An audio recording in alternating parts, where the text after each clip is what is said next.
বার্ষিক প্রতিবেদনে পুনরায় জানা গেল, সর্বোচ্চ উৎপাদনের রেকর্ড গড়েছে চোখের জলের কারখানা।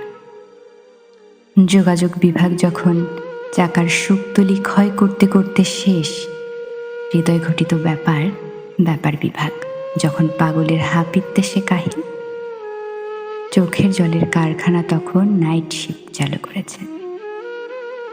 এমনকি ছুটির দিনগুলোতেও উৎপাদন অব্যাহত রেখেছে।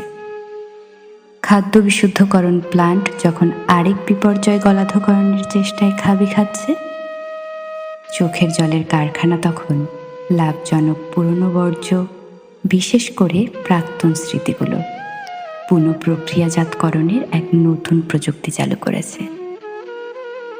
সারা বছর শ্রম দেয়া অশ্রু শ্রমিকদের সব ছবি সাঁটানো চোখের জলের দেয়ালে। আমি এ কারখানার উৎপাদন সংশ্লিষ্টদের একজন।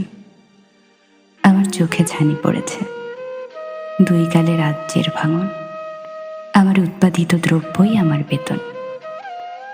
সবচেয়ে বড় কথা, আমার যা আছে তা নিয়েই আমি সুখী।